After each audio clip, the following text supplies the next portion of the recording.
Oh, okay. And so like, yeah. Oh, as you can tell from the title of this opening panel, Democracy Challenged, and indeed from the theme of this conference, we have not gathered here to hear good news stories. So if you have come for an uplifting, optimistic discussion this morning, you have come to the wrong place. Hopefully, at later discussions today and tomorrow, we can talk about remedies and appropriate calls to action. It is a sad irony that the negative trends we are about to discuss come at a time when, compared to, let's say, 30 years ago, the international community is organized to defend, to promote, or to argue the case for democracy. Let me give you just a few examples. First, most every Western ambassador stationed abroad has democracy and human rights as part of his or her portfolio. Second, intergovernmental organizations from the OAS and the African Union to the OSCE have rejected the notion of non-intervention or non-interference as their operating principle, and have developed each in their own way democratic charters and mechanisms for democratic interventions into member states. Third, political change and democratic governance has emerged as a new development aid priority by the donor community, with billions of dollars spent since the 1980s dedicated to this objective. The linkage between economic and political reform has even been propagated by apolitical international financial institutions. In its landmark 2002 Human Development Report, even the United Nations Development Program used the D word, asserting that democratic participation is not only a critical end result of human development, but a means of achieving it. Fourth, during this period, regional and global support networks of democratic governance, civil society groups, parliaments, and political parties were either created or expanded. The community of democracies established by my chairman, Madeleine Albright, and the then Foreign Minister of Poland, Bronislaw Geremek, is an example of this phenomenon. Fifth, democracy support groups like mine and many in this room proliferated, many inspired by the work of the German Stiftungen in places like Spain and Portugal in the 1970s. In fact, the democratic lexicon became the heart of international discourse and relations. And it is not that the demand for democracy has disappeared. Public opinion polls from countries in every region of the world have shown that a vast majority agree that democracy, despite its problems, is the preferred political system.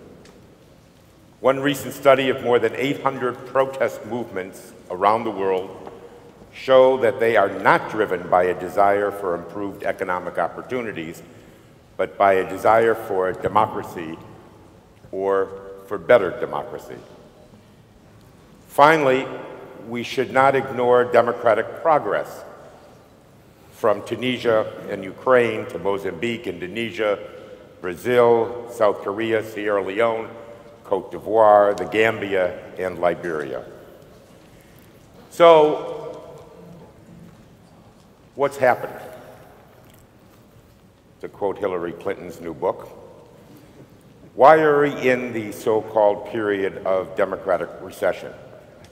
Is it hypernationalism in an interconnected and interdependent world, or globalization, which has left people to feel, as Theresa May has argued, citizens of nowhere? Is it Russia, China, authoritarian learning, political polarization, corruption, the failure of democratic institutions to deliver, citizen security, migration and refugee flows, and the darker side of social media.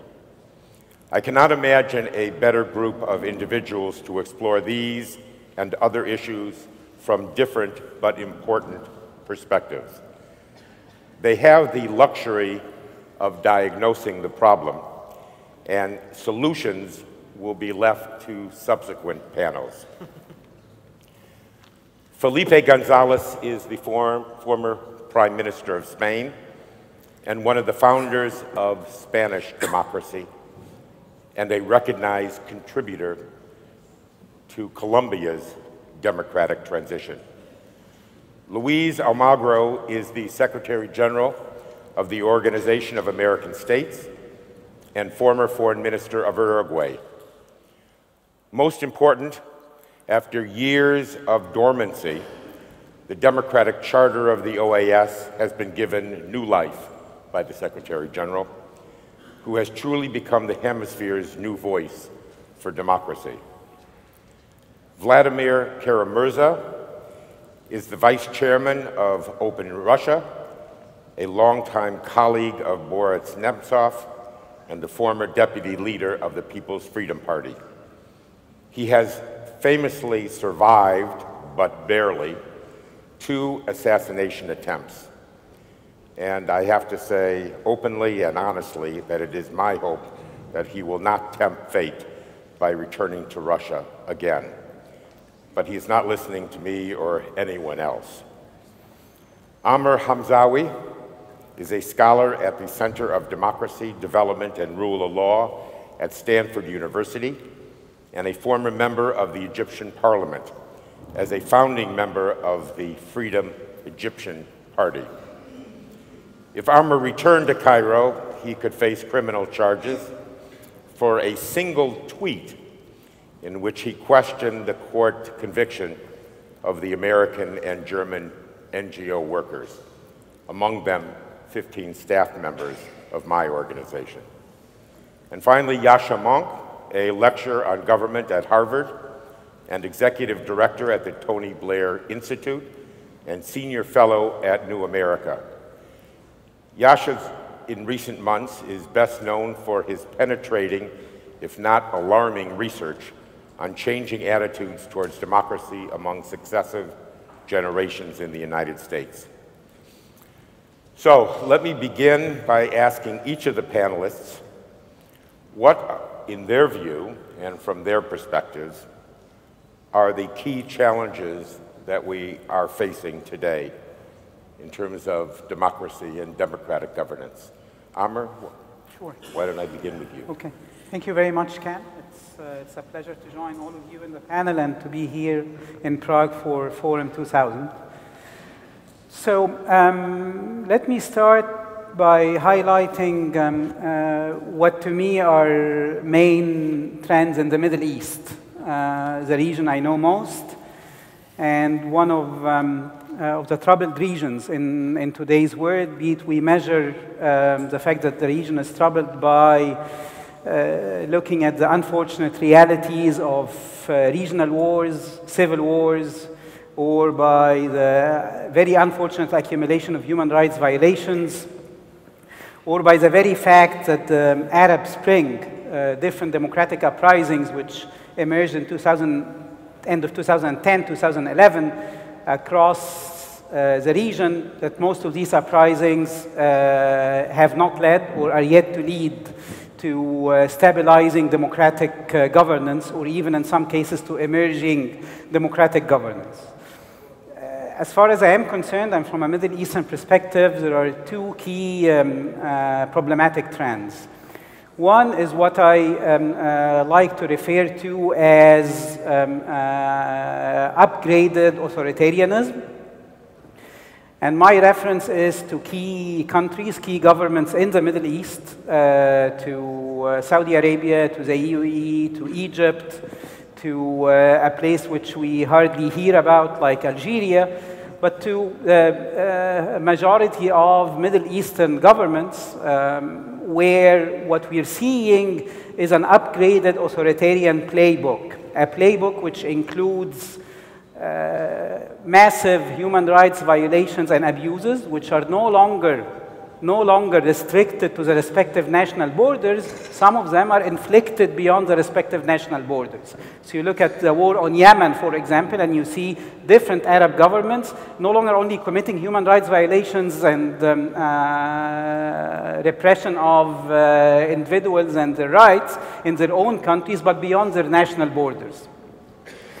An upgraded authoritarian playbook where authoritarian leaders are, in fact, coordinating regionally. We have an authoritarian restoration, which has been going on in the Middle East since 2012, 2013. Clearly, with the shift in Egypt in the summer of 2013, and beyond that, what has been happening elsewhere, we are seeing autocratic regional powers, in fact, working in an orchestrated manner to reimpose authoritarianism after the brief period of democratic uprisings. And this includes Arab governments like Saudi Arabia, the UAE, Egypt. It includes non-Arab Middle Eastern countries as well. So we have a community of regional governments participating in restoring the autocratic order. Not in a regional sense, because the regional order has collapsed or is collapsing, but the autocratic order in key countries in the region has been restored, and has been restored by an intense and by a very significant regional role, which includes economic, financial, and political aid to autocratic governments. An upgraded playbook where no longer most governments in the region, in the Middle East, really hide behind a facade of democracy. They basically do not care.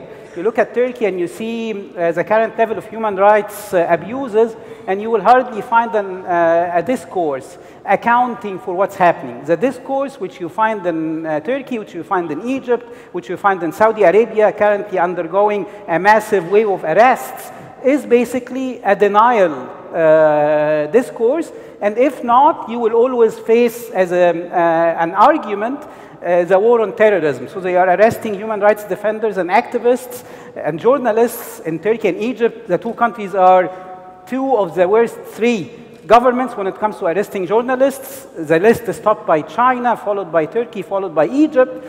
The argument you are given is war on terror, war on terrorism. The argument you are given in Saudi Arabia is stabilizing the country amid growing Iranian influence. In Iran itself, working against foreign intervention and so on and so forth. So these governments are no longer hiding behind the facade of democracy or a rhetoric of democratic commitments. They do not shy away from explicitly standing their ground as authoritarian governments and putting forward versions of hyper-nationalism, religious populism, nationalistic populism, as well as arguments, very broad and sweeping arguments about stability and war on terror as their own justification for what they are doing. So one is an upgraded authoritarian playbook. The second major trend, and I'm going to stop here, is again that background of an upgraded authoritarian playbook. I am afraid that democratic forces in the Middle East are yet to upgrade their own playbook. We are still seeing democratic forces operating very much based on what we did have in the region prior to the democratic uprisings in 2010 and 2011. We're still seeing NGOs very courageous, defending human rights and freedoms, but they are no longer operating in spaces which enable them even to exist. They are facing a war of extinction in Turkey, in Egypt, in different other places. The only exception is Tunisia. Yemen used to be an exception, but it's an exception which is being crushed as of now when you look at the realities of war. So we're still focused on pushing and promoting NGOs in spaces where the very space given for their operation has been shrinking, and has been shrinking legally, and has been shrinking in reality by very aggressive governments. We're still trying to mobilize constituencies, and depending on the majority of young Arabs across the region, we have over 50% majorities in some cases like Egypt, and the census, the new Egyptian census just came out, over 60% young citizens in a population of over 90 million. But our dependency on young Arabs has not led us anywhere in the sense of factoring in more energy to face the autocratic governments. How to organize them, how to do politics with them is a question which is yet to be answered. Our answers are very much pre-2011, pre-authoritarian restoration answers. Depend on NGOs, depend on political parties, focus on human rights discourses, and we're leaving away the fears among segments of the key segments of the population for security, for stability, which governments are building on to push forward their anti-democratic, their autocratic discourse. The second and major trend is then a failed or a missing upgraded democratic playbook, which we badly need, and I believe we will not be able to develop it until we manage to coordinate regionally and until we listen to what other experiences we have away from the Middle East and other regions of the world. Thank you very much. Thank you, Omar. Perhaps we can return and ask you a little about how you contrast the countries that you named with Tunisia and what maybe I would call the slow liberalizers, Lebanon, Algeria, Morocco, and Jordan, whether this presents sort of new opportunities or different challenges. So, Mr. Secretary General. First of all, what we have in the hemisphere today is a much better situation than 20 years ago, 30 years ago, 40 years ago. Definitely, institutions are stronger, the commitment to fundamental freedoms is bigger, and we are dealing with the principles and values of democracy in a better way. Nevertheless, we face some serious challenges about democracy in the continent. First is concentration of power. That means usually in our democratic political systems, we have a problem, and is that the political equation is 50% plus one vote equals 100%, and 50% minus one vote equals 0. And that brings concentration of power, brings lack of dialogue, and brings polarization into the political system. Sometimes we have weak rule of law, and the institutions are not strong enough in order to address the big problems that some countries may have. Then we have two bacteriological infections. First one, corruption. Corruption is a bacteriological disease in our democracies. Now we are reacting better to that. Our civil society is reacting to that, denouncing the cases of corruption. The political systems are, they don't have so, they are not so weak, and they react better to the impunity that politicians used to have. We have developed. We were at, there were in some countries that was certain that the certainty of impunity. Then we passed to the uncertainty of impunity, and we need to assure the certainty of justice about corruption. That, I think, is something that we need to address in future. In the future, it is much better. If we see in the past 10 years, we were pretending that we were fine, but we were not reacting adequately to what was going on. The past 10 years, we had the cases of corruption of PDVSA and Odebrecht, and everybody was pretending that everything was fine. These days, that is not possible anymore. Our political systems are reacting to that, and we are trying to bring justice to corruption cases within the political systems. The other bacteriological infection that we have is organized crime. Is paying much more attention to politics. We have an extreme case that is Venezuela, where we have the family of the president in jail in New York because of narco-traffic. We have the vice president with hundreds of millions of dollars frozen in the United States that were coming from narco-traffic. We have the Minister of Interior denounced by narco-traffic by the DEA. So but we have seen narco-trafficking interested in financing campaigns. We have the and organized crime interested in working and trying to achieve benefits from the political system. We have the biggest problem of them all in the continent about the biggest challenge that democracy faces in the continent is inequality. We are the most unequal continent in the world, more than the Sub-Saharan Africa, more than Southeast Asia. And that gives huge difference among the people about access to rights and equity. And that it definitely affects the representation and affects how the people relate to the institutions and to the political parties. The other, we need also that our political parties need some aggiornamento. They are far sometimes from what the people need. And every citizen now has direct means of participation because has access to the net, and definitely there they can denounce corruption, can denounce human rights violations, can denounce corruption cases. That is something that and sometimes feels that one political party doesn't completely represent them, that they need, of course, sometimes I feel that 10% of what they need is represented by one party, 50% by another, 40% by another.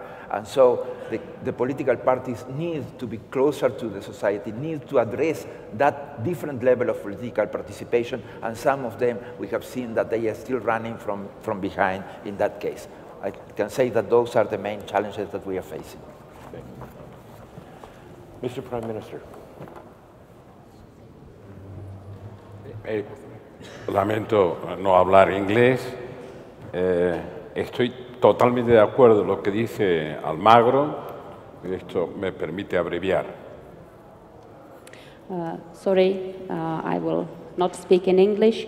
I just wanted to say that I'm completely in agreement with what Luis Almagro has just said, which will make my contribution shorter. Creo que vivimos una crisis de gobernanza de la democracia representativa que afecta fundamentalmente a las áreas del mundo donde existen los valores de la democracia representativa.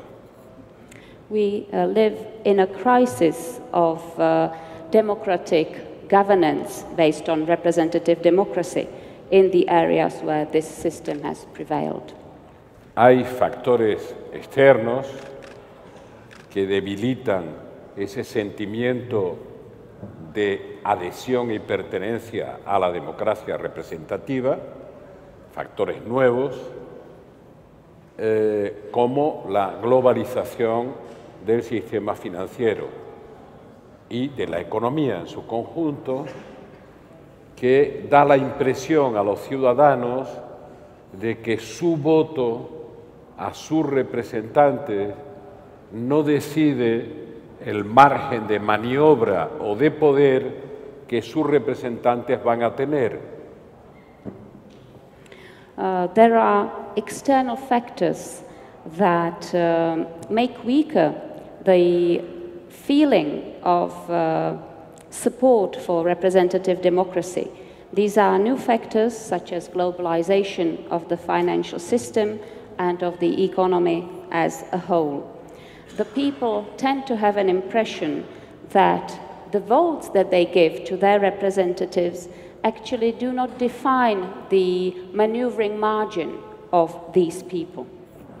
Otro factor, la democracia representativa se fundamenta en la capacidad de los representantes de serenar el proceso de toma de decisiones y no decidir por la emoción del último minuto, por la pasión del instante. Ese era el gran papel de los parlamentos. Also, the representative democracy system is built on an ability of the representatives to take decisions not based on a last-minute impression, emotion, or passion of the moment, but in conditions of greater serenity and calm. La revolución en la comunicación que supone Internet y la aparición de las redes sociales convierten a la democracia en algo inmediático. This used to be the role of parliaments. Now there is a revolution in communication, there is internet, there are social networks, and this gives democracy a more mediatic character.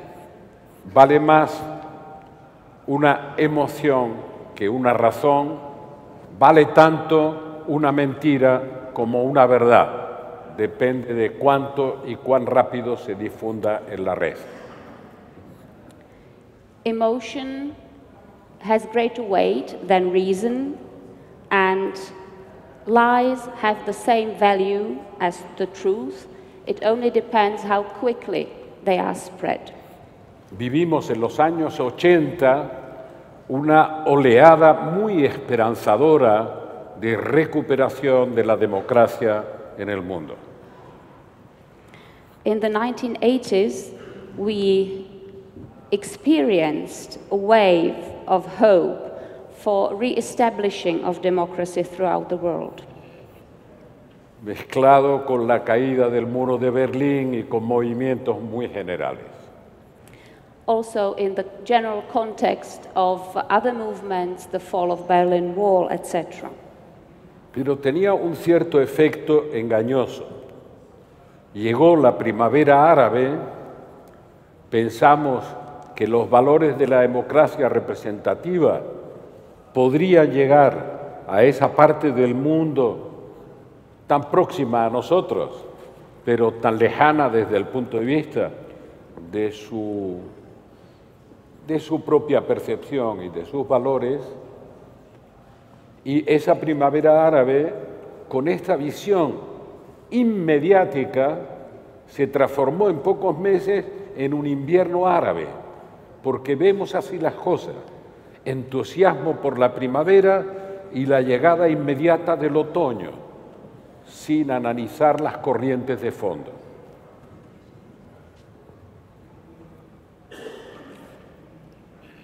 But there was an effect that led to an error in perception. The Arab Spring, we thought that the values of representative democracy could be transferred to this part of the world that is so close to us and at the same time so distant in its own perception and values. Arab Spring is an example of this immediatic character of the modern world. It quickly turned from Arab Spring into Arab Winter. The enthusiasm that characterized Arab Spring was immediately replaced by autumn. Incluso hemos llegado a pensar, o han llegado a pensar, que la democracia se puede imponer con carros de combate. Even some people have thought, we have thought, that democracy can be imposed via military vehicles. Y los conflictos de Oriente Medio han sido confusos y seguirán siendo confusos por eso, porque hay una mezcla en la que se esgrimen banderas que parecen valores y se ocultan intereses que están realmente presentes sobre el territorio. This is why the conflict in the Middle East is so unclear, difficult to understand, because flags are being waved that seemingly represent values, but actually they are there to cover somebody's interests.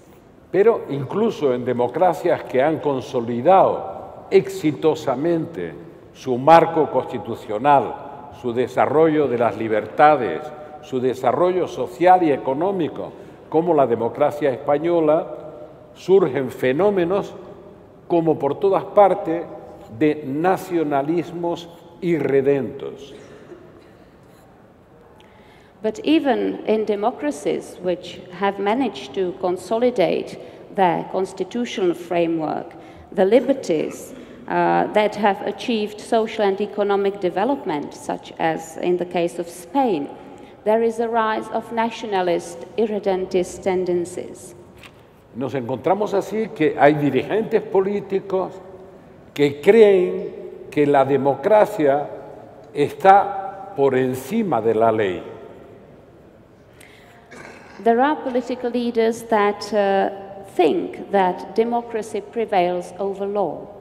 Que se puede violentar una constitución o se puede violentar una decisión judicial haciendo desaparecer el Estado de Derecho. Political leaders that think that you can breach the Constitution, that you can not respect a judicial decision. Vemos espectáculos como el de Venezuela, cómo se destruye rápidamente una democracia esperanzadora para toda América. And that make disappear the rule of law. We can see the example of Venezuela, where there was a quick destruction of a system that was a source of much hope for the Americas. Es el propio gobierno de Venezuela que no acepta la derrota electoral y que organiza un autogolpe descaradamente para cambiar las reglas de juego, creando una especie de soviet supremo que domina todo el escenario político. The government of Venezuela itself has not accepted the results of the elections, their failure in the elections, and has orchestrated an auto coup d'etat to completely change the rules of the game without any scruples. And they are creating a sort of Soviet that will govern the entire system. Por tanto, marco de la reflexión, crisis de gobernanza de la democracia representativa en aquellas áreas todavía muy minoritarias del planeta donde los valores de la democracia representativa funcionan. Europa, América de norte a sur con sus variantes y fuera de esa franja, Australia, Nueva Zelanda, algunos fenómenos pequeños. Pero en todo caso, no más del 25-27% de la humanidad. Ahí tenemos una crisis de gobernanza. Y desde ahí tenemos que empezar a reconstruir nuestros valores y a defenderlos.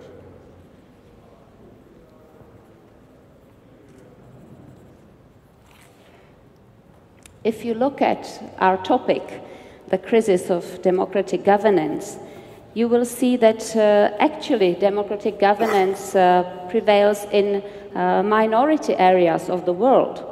In Europe, Americas, from the north to the south with its varieties, and apart from this zone, Australia, New Zealand.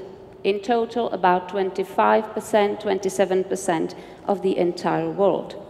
This is a crisis of democratic governments. And here you have to start with the reconstruction of this system and with the defense of this system.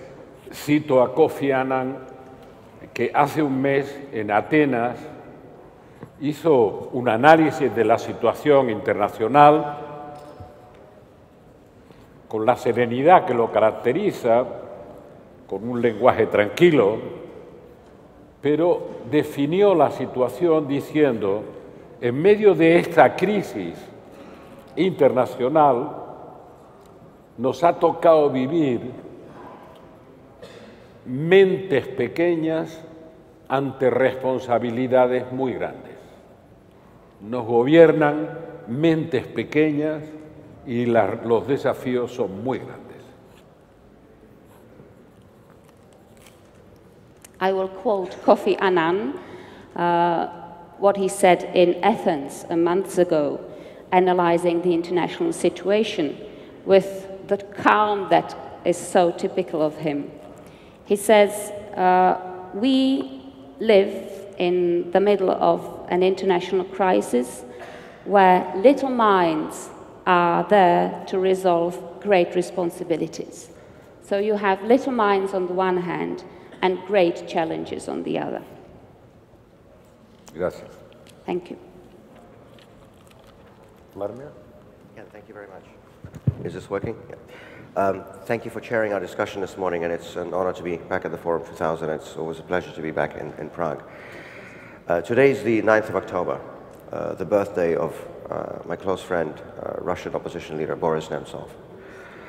As you all know, he will not be able to celebrate it, because 2.5 years ago, he was killed, assassinated, by 5 bullets in his back as he walked home over the Bolshoi Moskvoretsky Bridge, just 200 or 300 yards from the Kremlin wall. And 2.5 years on, the organizers and masterminds of Russia's most high-profile political assassination in modern history remain unidentified and at large, and nobody is really even pretending to look for them. If you can kill the leader of the opposition 200 yards from the Kremlin and get away with it, I think there's not much left to say about challenges to democracy in Russia. Secretary General Magro said a few minutes ago that the situation in South America in terms of democracy is better than it was two decades ago. And this is a rare bit of good news on our panel this morning. I wish I could say this about my country, but I cannot. In fact, our situation is exactly the opposite. 20 years ago, even 17, 18 years ago still, Russia was a flawed, problematic, imperfect, but nevertheless a functioning democracy, with a pluralistic parliament, with competitive elections, with independent media, including independent national television. And when Mr. Putin came to power all those years ago, almost 18 years ago now, he set out very quickly to transform an imperfect democracy into a perfect authoritarian regime. He didn't do this in one day. He didn't want to do it with coup d'etat or tanks like the previous generation of communist and KGB hardliners did or tried to do and failed in August 1991. He did it incrementally, step by step. As Mussolini advised, pluck the chicken feather by feather to lessen the squawking.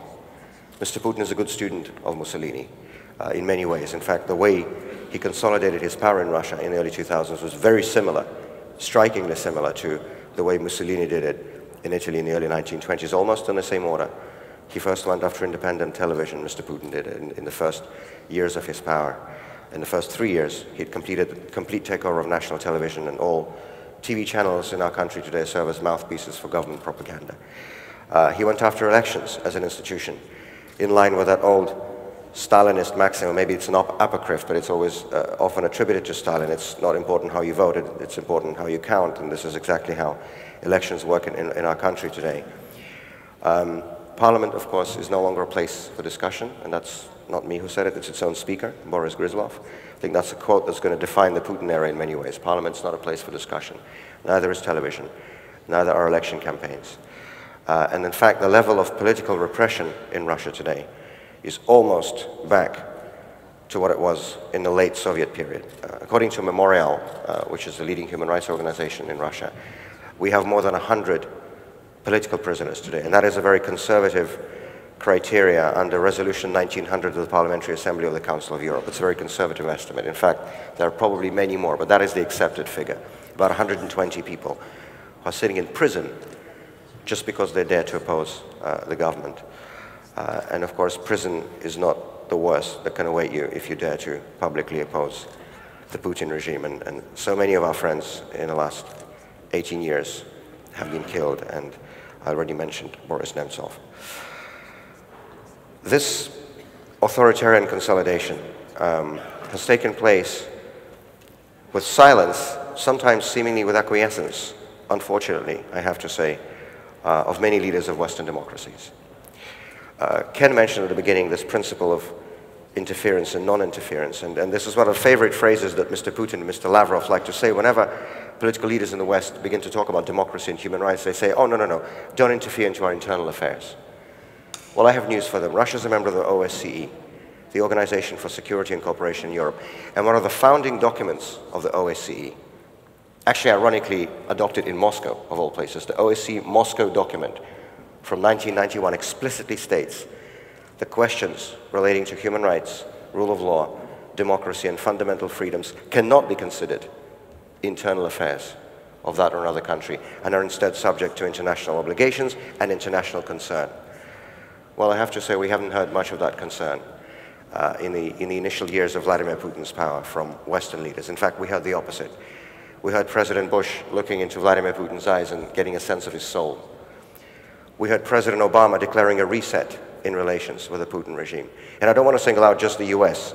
Many Western leaders are guilty of this. And of course, the extreme example is the former Chancellor of Germany, Gerhard Schröder, who a few days ago became chairman of Rosneft, which, apart from being a Kremlin-controlled state oil company, is also the company founded on plunder and on stealing. Because the reason Rosneft exists in its current form is because the Yukos company was destroyed in probably the most infamous political case of the early years of the Putin regime, when its founder, Mikhail Khodorkovsky, was put in prison for more than 10 years, and the company was dismantled and de facto nationalized and transferred effectively to the Kremlin, to Gazprom. Igor Sechin, a former KGB colleague of Mr. Putin, is the head of Rosneft, and Chancellor Schröder is now the chairman of the board. But that is an extreme example.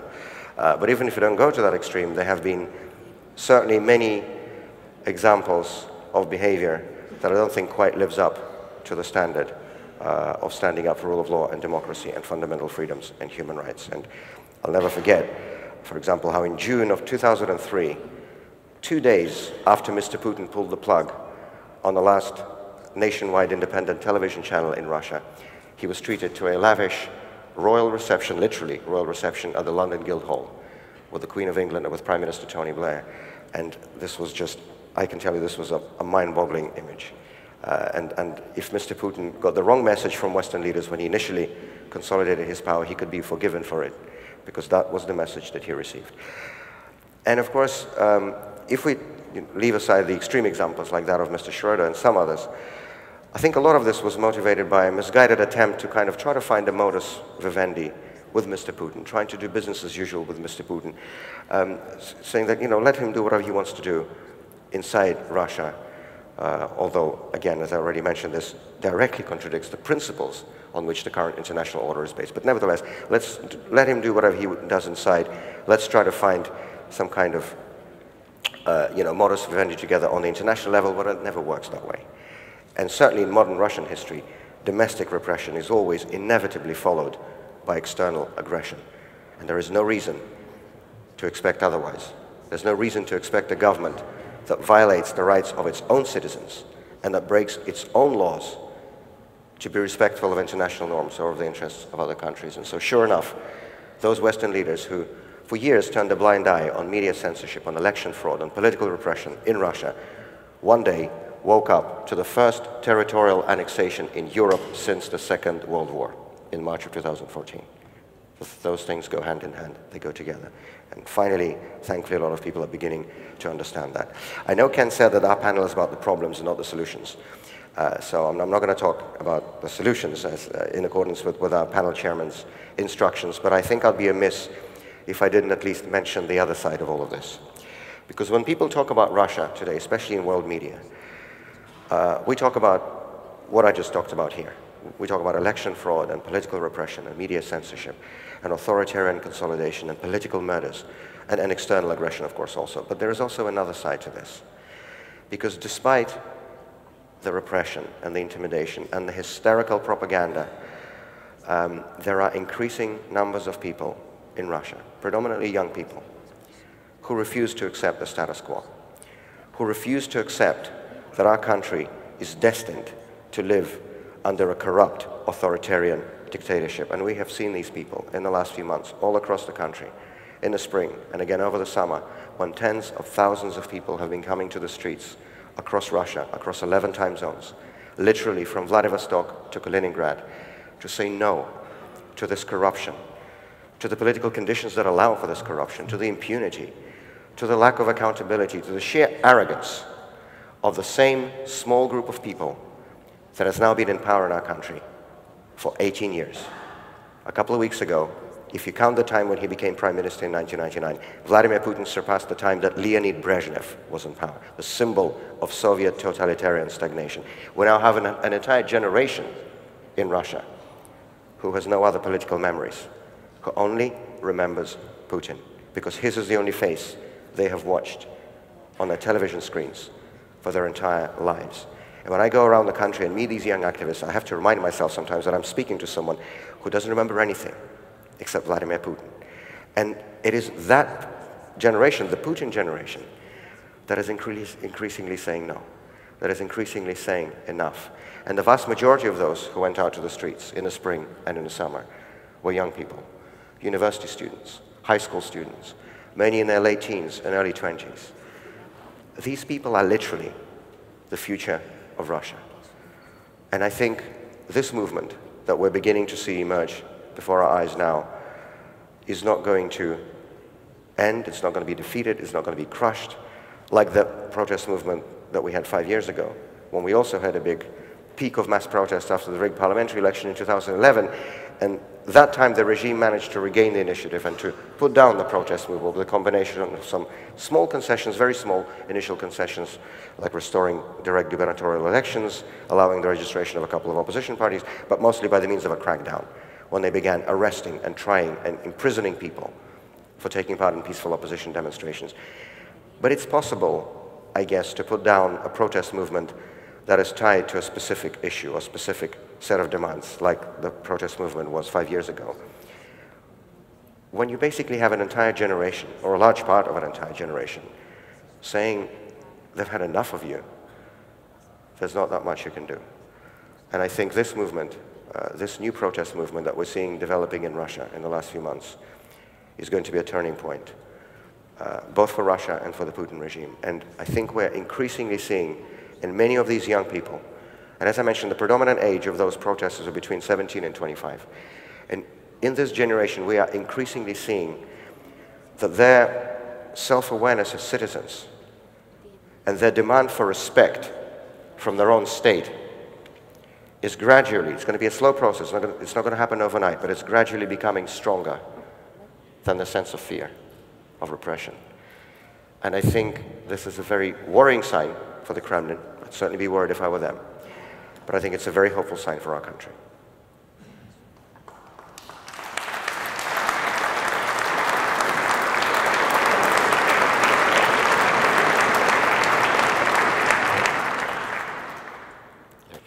Well, this was an incredibly insightful and, in many cases, very moving tour d'horizon of what's going on around the world, what the state of democracy is around the world.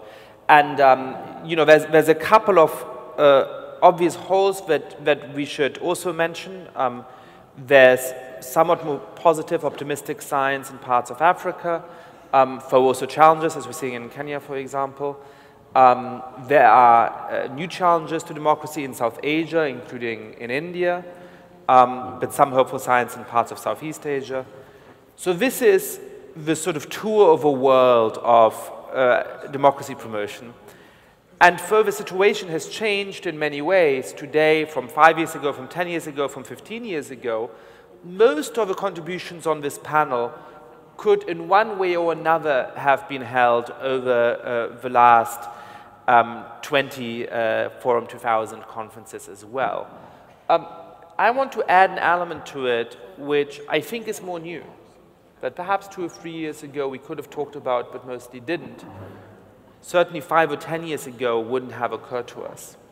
And that's if we're thinking geographically, and I can allow myself to sort of become the representative on the one hand of Northern and Western Europe. I grew up in Germany and have lived in France and Italy and Great Britain at various points in my life.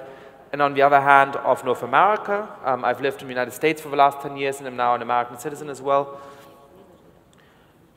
Then those parts of the world should suddenly be part of the same conversation. We actually need to think about what the state of democracy is in Western Europe and in North America, not just in the sense that how well are they doing, is there some economic stagnation and so on, but in the sense of whether or not liberal democracy is going to survive in those parts of the world. And that is something genuinely new.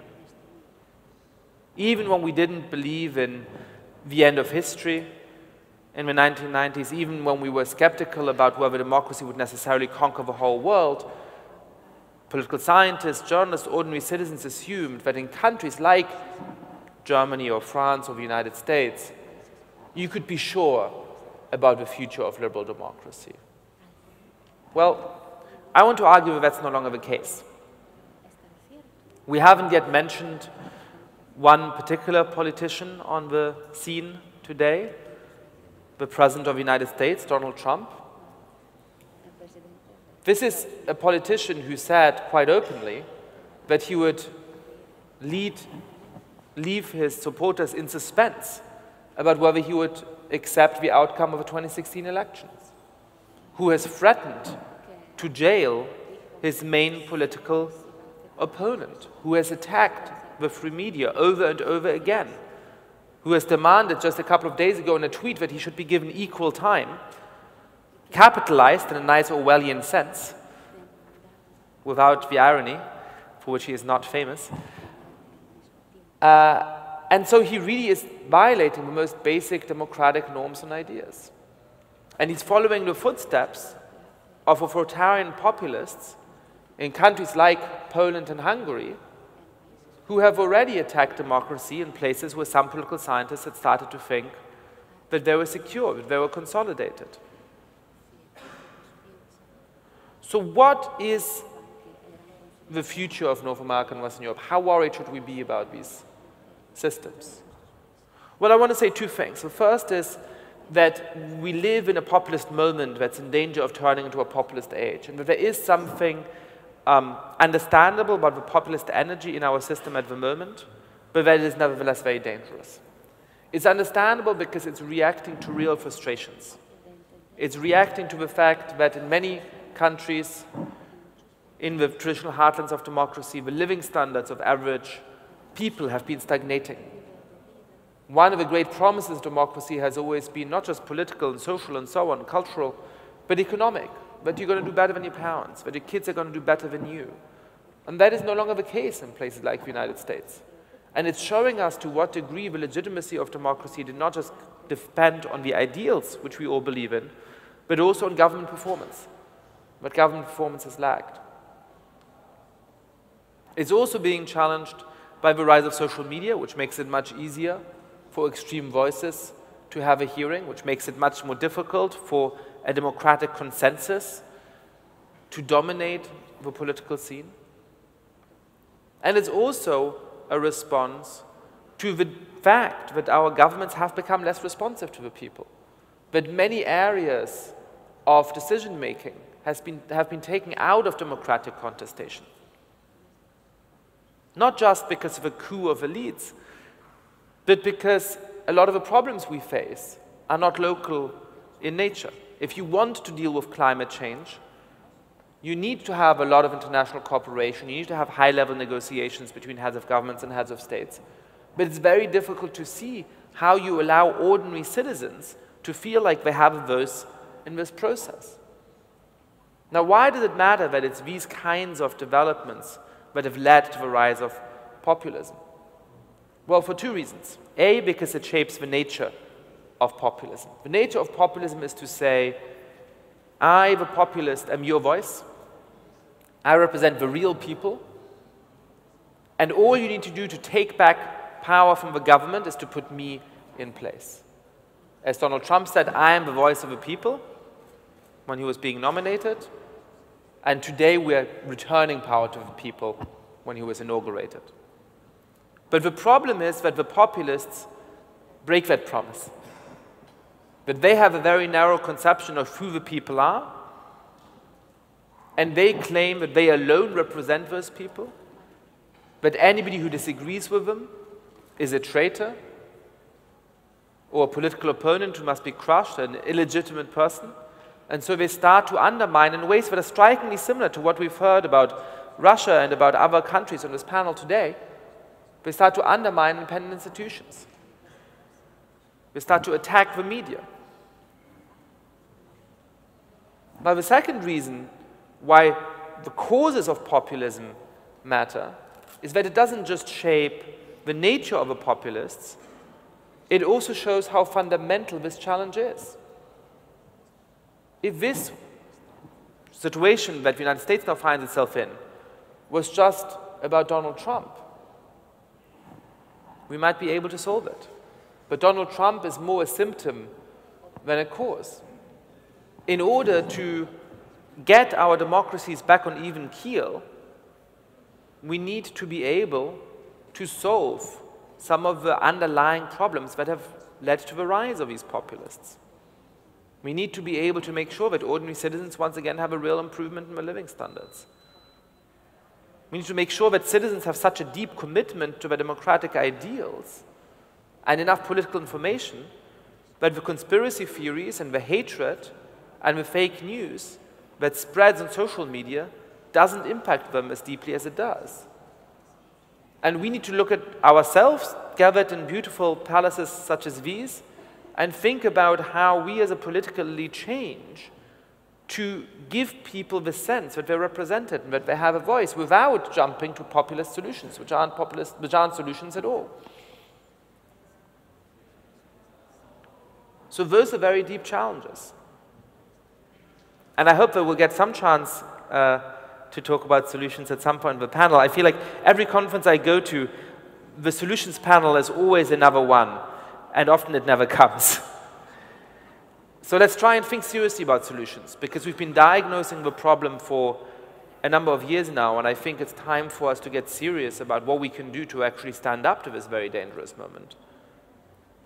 But let's start from the recognition that when you talk about the uncertain future of democracy or strengthening democracy in uncertain times, as the motto of Forum 2000 is, we now have to talk not just about Latin America, not just about the Middle East, not just about Africa and Asia, but also about North America and Western Europe. Would anyone like to jump in now, or we move on? Any further comments? Amr, you wanted to say something now? So, let me add to what we were just hearing in reflection and in relation to different regions of the world, and once again coming back to the Middle East. Let me add two layers to what we're seeing, which to my mind are key components of the crisis of political order, of the crisis of, in fact, or the failure or the absence of representative democratic institutions in the Middle East. The first additional layer is the fact that what we're seeing in the region, very much unlike what we're witnessing in Western European countries, in North America, but even in places like Russia or in representative democracies like Hungary and Poland, where the values and even mechanics of liberal democracy are under attack, we're seeing in the region a collapse of nation states, which is a key dynamic that we really have to look at. This is not simply about democratic and undemocratic forces struggling. This is not simply about autocratic governments. Some of them are monarchies, some of them are republics, some of them use religious populism, some of them use hyper-nationalism, some of them use a combination of all. And it's not about them, evil governments, as opposed to democratic forces and protest movements on the ground. We have a second layer, which is as important, between the upgraded authoritarian playbook and the failed or missing upgraded democratic playbook, which is a collapsing set of nation states. You look at Syria, you look at Yemen, but you also look at Iraq to an extent, you look at Sudan, north and south. So you look at away from clear cases, crude cases of state collapse, we have failed state institutions which are no longer delivering key services, no longer delivering security, no longer delivering even a sense of equality or a sense of a potential economic improvement. And this second layer of collapsing nation states, failed state institutions, add to the problems of representation and governance in the region. Arab citizens are no longer only dreaming or hoping, as they were in 2010, 2011, and before that, because the so-called Arab Spring was not a sudden development. It was not a sudden trajectory of change. No, there were previous historical trajectories on the ground since the 1980s, 1990s, and later on in different Arab countries where gradually representative institutions were emerging, where gradually the demand for democracy was on the rise, and it materialized in 2010 and 2011. But Arab citizens no longer hope for going back to 2011, 2010 and 11. They are facing a collapsed set of nation states, and therefore anxieties about security, about their own very human security. Look at the case of Syria, look at the case of Yemen and what's happening right there, about inequalities, growing inequalities, failed governance. And this makes it even more difficult for us in the region to envision the possibility of once again going back to a moment where we can see democratic institutions emerging and consolidating over time.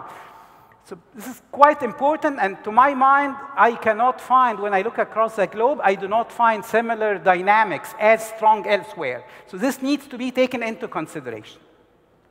The second additional layer, which I would like to add from a Middle Eastern perspective as well, is the fact, and maybe here we can definitely work on it comparatively, or look at it comparatively, is a sense of uncertainty when it comes to the identity of key societies in the region. So you look in a place like Saudi Arabia with a dynamic young population, and you compare what any one of us would expect to be the preferences of this dynamic young population to what we are seeing coming from the royal families, the monarchies, the government of Saudi Arabia. And you see two words, not only in constant clashing, in day-to-day clashing, but you see two words which no longer communicate. You check social media in Saudi Arabia, and you can clearly identify what comes from the young, dynamic, hopeful, enlightened group, as opposed to how the government and its networks and cronies use social media as well. So that divide, which is in the heart of it, an identity debate, unsettled identities. You find it in Saudi Arabia, you find it in a place like Egypt, where the current autocratic government does not simply rule without any popular appeal. No, it does have a popular appeal. It appeals to that sense of anxiety when it comes to inequality, when it comes to lack of security, and it promises at least its constituencies, that's the only name of the game in town. This is the only actor which can deliver. Political actors cannot deliver. Parties cannot deliver. NGOs cannot deliver. Citizens' initiatives and protest movements have not been able to deliver since 2010 and 2011. And then you see the same identity divide between the government, which is autocratic, populist, nationalist, religious populism is being used, and on the other side, young Egyptians, disenfranchised, not organized, however, not trying to organize in a different way. And here, once again, this identity divide is being, in a way, in places like Saudi Arabia and Egypt, is even stronger than elsewhere. Tunisia, Morocco, Jordan, where we still have some organization in the civil society arena, not touched by autocratic governments, by authoritarian states. In a place like Saudi Arabia, where it never existed, or in Egypt, where it's being crushed, this adds to the identity debate, to the identity tensions between pro-government elements, pro-autocracy segments of the population, and still somewhere looking for an alternative to autocracy citizens. So it's quite important to keep in mind that as global as it is, the details of the crisis of democracy do differ to a great extent from one region to the other region. And it's important, let me close by saying that, it's important to keep in mind that while elsewhere, apart from the Middle East, we can refer to democratic institutions, be it consolidated or consolidating, facing some crises, but they still exist. In many parts of the Middle East, we simply do not have representative institutions. We no longer have them. Egypt is a place where parliament is being ridiculed day in, day out, very similar to what we heard about Russia, but even more, where the Speaker of Parliament in Egypt does not simply refer to his role and of the role of his institution as a legislative and an oversight role, but simply says, well, we are out there to back the government. In a place like Saudi Arabia, no parliament exists. In a place like the UAE, no parliament exists. And these are key powerhouses in the region which make not only politics for themselves, but beyond their national borders. So they violate human rights in Saudi Arabia and the UAE and in Yemen, and promote autocracy in Egypt and in Tunisia and elsewhere. So it's important to keep in mind that we have some regional details which should be taken into consideration when we look at the global level. I'd like, in order to be provocative, I wish we could move on to some of the solutions, but I've been ordered that that is not the purview of this panel. But I'd like to throw out a question regarding how bad everyone has used crisis of confidence, problems of enormous proportions. I'm reminded, I mentioned this to Yasha yesterday, I'm reminded of a statistic in Africa. And that is, between 1960 and 1990, there were 2 African leaders who voluntarily stepped down from office. That was Senghor in Senegal and Nyerere in Tanzania. And since 1990, that figure has grown to more than 50, which represents a changing face on the continent. And some of the countries in Africa that are developing economically, leading the world in terms of economic growth, are the countries that have gone through some form of transition to democracy. Yet, if we read the news, we read about state failure, we read about the DRC, we read about Sudan, and today's news about the tragedy in Cameroon. So my question to you is, like the question people ask about corruption, is corruption growing, or does people know more about it? It's being reported. People are exposed to it. So the question to you is something that Yasha mentioned. If we had this meeting 20 years ago, would we have been talking about the same global problems? Are we exaggerating the problems? Are we talking about selected areas of the country, of the world, in terms of certain places in Europe, certain places of the Middle East, Russia, but every place else is more or less moving forward or backward as it always has? Or are we seeing something much deeper in which this is a trend that may continue raising problems of huge proportions? So I throw that out. Yeah. Yes. So I think there's a sort of straightforward quantitative answer, and then there's a much deeper qualitative answer, as is often the case. So the straightforward case, I think, is made very convincingly by Larry Diamond, who has looked at the development of Freedom House scores, of polity scores, so these sort of quite ambitious attempts to really score the state of democracy in each country around the world. And he shows very persuasively in the Journal of Democracy that we're now in the midst of a democratic recession.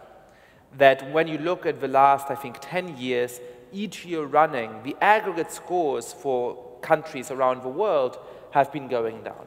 So it is a mixed picture, right? I mean, there are some countries that are improving and other countries that are deteriorating, but for the last 10 years at least, when you look at it worldwide, the situation of democracy has in fact decreased. Now, I agree, if we had a representative from Africa on this panel, which would be lovely, we would probably hear a little bit more good news.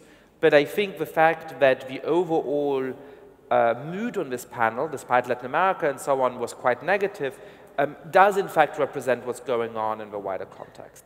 Now, I would add to this sort of more qualitative point, or the sort of attempt to understand perhaps the philosophy of history or something like that, which is to say that we did have this bottom line assumption that it's difficult to achieve democracy. We always knew that.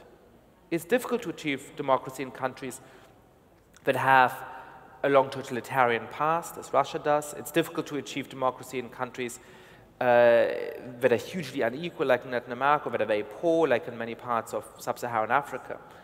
But we also thought that once you achieve democracy, not just a brittle democracy at the beginning, but once you get to about $14,000 GDP per capita, and once you've had a couple of changes of government for free and fair election, at that point democracy is consolidated.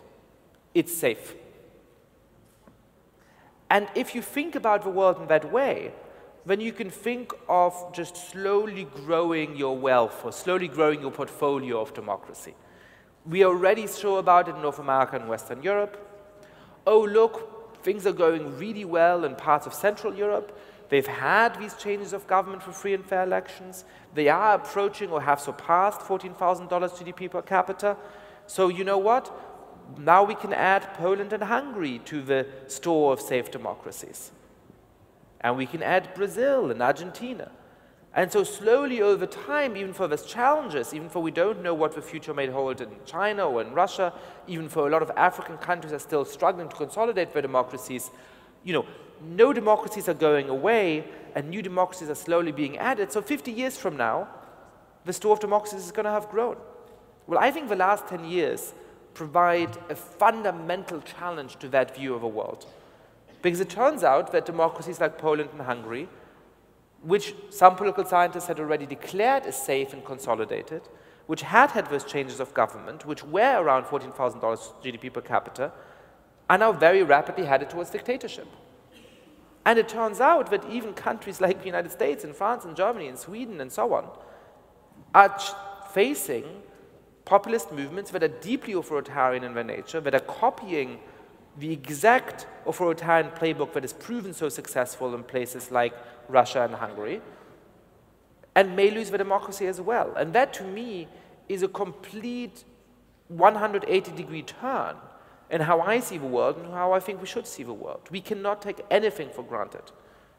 And so the small dip that Larry Diamond identifies in a quantitative way has a much deeper and scarier meaning against that context than it would if it was just, you know, a few, you know, in the early 2000s, the late 90s, we sort of pushed the boundaries of democracy to inhospitable territory, and now it's retreating in some of those places. That's not what we're facing. We're facing a much deeper challenge to the very survival of our political system. I think it's a very important point that both Ken and Yasha mentioned about there's this argument, or I don't actually consider it an argument, I think it's a substitute for an argument, but we've all heard about this. There's a stereotype that some countries are just not made for democracy and freedom. And Russia's one of those countries. That's what we hear often. You know, those Russians, they don't want freedom, they don't need freedom, they never had it, they don't know how to use it. All they need is a strong hand and a stern whip. Well, first of all, I can tell you that is insulting. But also that is not true. Because we're both historians here, and as historians, we prefer to deal with facts as opposed to stereotypes. And if you actually look at the facts of the last century of Russian history more, you will see that every time the Russian people actually had a choice in a more or less free election between dictatorship and democracy, they always chose democracy. In 1906, in the first State Duma election, when the Constitutional Democrats, a pro-reform, liberal, pro-European party, won a plurality of seats, and supporters of autocracy didn't win any. In 1917, in the election for the Constituent Assembly, in November of 1917, which was held after the Bolsheviks seized power by force, but they lost that election to a party that wanted a parliamentary republic in Russia, the SRs. Or in 1991, which is in my memory, in June of 1991, when the Democratic opposition candidate, Boris Yeltsin, won the Russian presidential election against the Communist Party of the Soviet Union by 57% to 17. Those are the facts, not the stereotypes. And when we talk about the situation in Russia today, we so often hear that, well, there's just no support for democracy in Russia. Putin's so popular, 86%, 90%, 95%, whatever his opinion poll ratings are, we are told. First of all, I think it's absolutely meaningless to talk about opinion polls in an authoritarian system. When, first of all, a large part of the population simply doesn't have access to information, objective information, but more than that, when people respond to those surveys with potential consequences in mind. Just imagine you sit in your house and you get a phone call, or a knock on the door, even worse, from some unknown person who claims he or she is from a polling agency, and you know everything that's happening in the country. You know opponents of the government are in prison. You know opponents of the government are denounced as traitors and foreign agents on your TV screens every day. and you get a question, what do you think about Vladimir Putin? What are you going to say? This is completely meaningless. I think it's much more meaningful to talk about the position and the strength, or lack thereof, of the current regime, of the Putin regime, by its own actions. Let me ask you, if you have 86% support, why do you need to rig elections? You would just win them. Why do you need to shut off your opponents from TV? You'd just win the argument, wouldn't you? Why do you need to beat up and arrest and imprison for years peaceful demonstrators on the streets if you have 86% support? No, that's not the behavior of a strong and popular government. That's the behavior of a regime that is weak, unsure, and uncertain. And I think it is right to be. And the argument that the democratic opposition doesn't have support in Russia, and this is proven, quote-unquote, by election results, well, I can tell you it's difficult to get many votes if you're not actually on the ballot. And in all of the recent national elections in Russia, the democratic opposition is not actually allowed on the ballot. In 2008, former Prime Minister Kasyanov and Soviet dissident Bukovsky were not allowed to take part in the presidential election. 2011, the People's Freedom Party, led by Boris Nemtsov, was not allowed on the ballot. 2012, the last so-called presidential election, Grigory Yavlinsky, the democratic opposition candidate, was denied registration. In those very rare cases, when the democratic opposition in Russia is actually present on the ballot, it has very good results. Alexei Navalny was allowed to contest the mayoral election in Moscow 4 years ago in 2013, presumably because the Kremlin thought, okay, let him run, he's going to get his 2%, because sometimes they begin to believe their own propaganda. So they thought, okay, he's going to get his 2%, and we're going to tell the whole world, this is your Russian Democrats, they get 2%. He got 30%, even by their own count. That same year, 2013, Boris Nemtsov actually won an election in Yaroslavl and became a member of the regional parliament, the first and so far the only case of a non-systemic opposition leader in Russia actually winning an election. And just a month ago, on the 10th of September, a democratic coalition that contested the municipal elections in the city of Moscow, it ran about 1,000 candidates, and 267 of them won seats on Moscow municipal councils. Even according to the official statistics, the democratic opposition is now the second largest political force in the city of Moscow. Behind Putin, but ahead of the communists, ahead of Zhirinovsky, ahead of Just Russia, ahead of all these pro-Kremlin groups. And in fact, 17 district councils in Moscow now have opposition majorities, including the one Mr. Putin voted in, symbolically. So I think when we talk about these things, the popularity or lack of popularity, it's very important to deal with facts and not in stereotypes. And throughout history, it's been said so many times that this or that country is just not ready for democracy. It's been said about Germany, it's been said about Spain, it's been said about France. Look at them today. And I have absolutely no doubt that the day will come when Russia is a normal, functioning European democracy. We just have to work a little bit to make that day come, and we're doing everything we can. Mr. Secretary General. Thank you. As I said, we are in better shape than we used to be some years ago, some decades ago. Still, of course, we have to see the things in a context, and we have to address the bad practices, because bad practices are very contagious. Like corruption, it's spread very fast. Then, if we don't address these bad practices at the right moment, then we run the risk that we may have to face it in different countries. And that's why we have to be very active in denouncing anything that we see that is going wrong in any political system in the continent. Bad practices usually, for example, a couple of things that we see in the continent. To co-opt the judiciary power. That is a traditional bad practice in the continent. Not to allow the legislative power to do its work properly is media concentration. Is also a problem a bad practice that we face. So to address bad practices is a way to keep democracy healthy. We have some extreme cases that when these bad practices were not stopped at the right moment, the country completely collapsed. That is the case of Venezuela and the installation of the National Constituent Assembly with superpower that gives the power to the president, takes the power of the National Assembly, and go on and go on. And definitely we are facing there some risk of a new Soviet, as was said by President Felipe González, in the continent. The thing is, in the continent, still we see democracy is the best tool for development. When we have analyzed hundreds of conditions in the continent about the protection of democracy and about how democracy works. And we see that the countries where democracy works the best are those that they are better developed and they have better conditions and equity and better condition of life for their citizens. The thing is that when the democracy works, the less tools the citizens have to protect their rights, the less tools the different pressure or interest groups have to protect their rights. And so we see this deterioration working very fast, like happened again in the Venezuelan case, where the institutions got weaker very fast, and suddenly nobody was protecting the rights of anybody, and the whole system collapsed. The production, the economy, the socially, everything completely collapsed. It is true what President González said about democracy as something mediático. That is true, but that is something that politicians have to adapt to that too, because former politicians in other days, they were saying, history will judge me.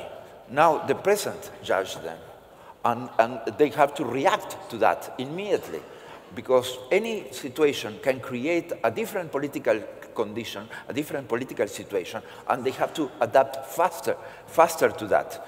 You need to respond faster to the society, you need to respond faster to the citizens. And I think that, what I disagree is that I think that brings bigger stability because it generates the possibility of the political system to defend itself in a faster way and not to allow corruption to completely deteriorate the political system, for example, or the institutions to go and grow weaker in that sense.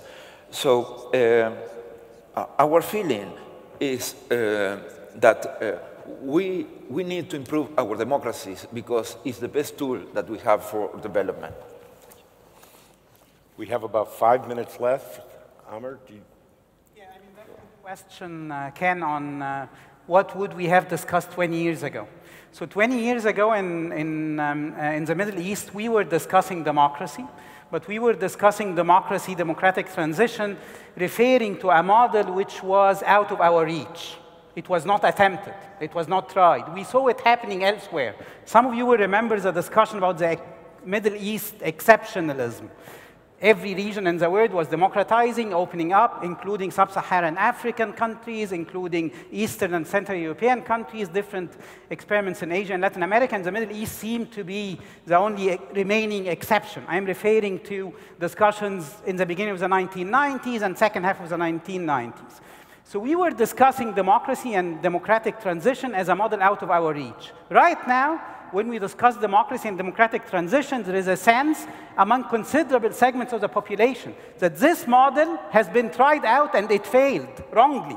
And I have to say that some of what Arabs tend to hear coming from Western policy communities and sometimes Western media, Western European and North American media, I mean the reference to an Arab Spring which turned autumn or winter, and with all due respect, no one in the region referred to our democratic uprisings using the label spring.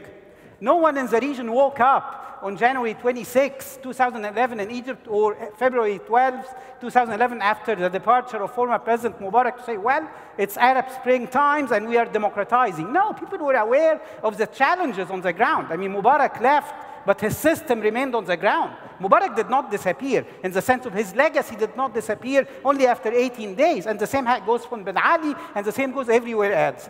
However, because this keeps being circulated, coming primarily from Western policy communities. You know what? We tried it in the Middle East. We shouldn't have tried it in the first place. It's not for them. So I very much sympathize with what we just said about Russia. And then you keep hearing ahistorical stereotypes, which do not really add much. Yes, we lack representative institutions. Sometimes they are completely missing in a place like Saudi Arabia, or in a very weak position in a place like Egypt or even Morocco. However, this region has some democratic legacies which will take you back maybe to the 1920s, 1930s, and 1940s, and some of them still resonate with segments of the population. However, what we're seeing right now is whenever we discuss democracy, what we get to hear from considerable segments of Arab population is a model. We tried it out, it failed, it did not deliver to our demands, security, better economic and social conditions, better representation, done. The dream is over. So let's go back to the status quo, which existed before 2010 and 2011, one. Second, when I compare 20 years ago and today, 20 years ago, representatives of Arab governments, by the way, I can say even non-Arab governments in the Middle East. I would include Iran and the Islamic Republic of Iran. Representatives of governments and their cronies, intellectual cronies, or their spokespersons in pseudo-academic circles or in state-controlled, security-managed media circles, actually did not dare confront the appeal of the democratic model. They were trying to justify what they were doing by referring to gradual changes. We're reforming. I mean, go back and put yourself in the mindset in the region 2001, 2002, 2003, all the way to the end of the first decade of the new millennium. The justification we're hearing, well, give us some time. We're gradually transitioning to democracy. We're building democratic institutions. And the whole business of the Euromed partnership, for example, was based on the very premise of Arab governments democratizing gradually and over time. They will learn how to respect human rights and freedoms and so on and so forth. Right now, once again, they do not shy away. Autocratic governments do not shy from saying, well, we repress, and it's what we do. And no one addresses what they're doing. I mean, we have a huge wave, an unprecedented wave of arrests in Saudi Arabia. Religious scholars, intellectuals, media people are being left, right, and center, being arrested day in, day out, and no one comments on it. Very slow, and very moderate criticism, if ever, coming from not key Western governments, coming from Sweden, coming from Norway, but from elsewhere. I didn't hear a single criticism of what Saudi Arabia is witnessing right now. Egypt, Sudan, Algeria continue to repress and extinct civil society, and no one cares. Or when you get to hear about it, it's very different from what we used to hear 20 years ago. So the second key layer of the difference is these are authoritarian governments, and they do not shy away from it. They no longer put a better face on what they're doing. I've been told we're out of time. Thank you, Amr. Thank you, members of the panel. This has been extremely insightful.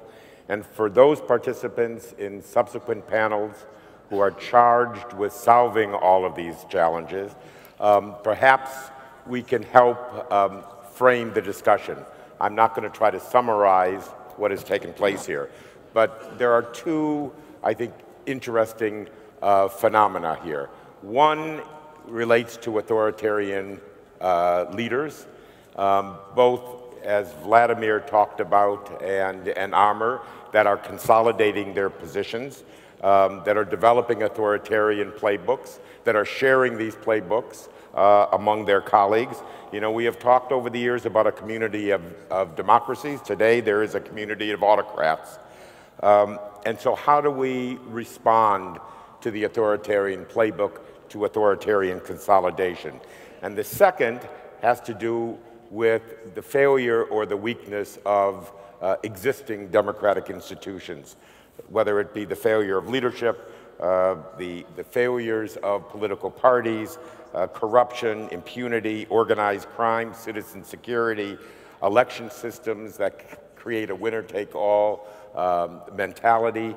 So the question is authoritarian on one side and democratic weaknesses on the other, institutional weaknesses, weaknesses of leaderships. So perhaps that can help frame future discussions. Thank you very, very much. Yasha? So, because I just want to underline the really important point that Vladimir and Amro both made, that we should never get into the mistake of saying that some countries are not made for democracy.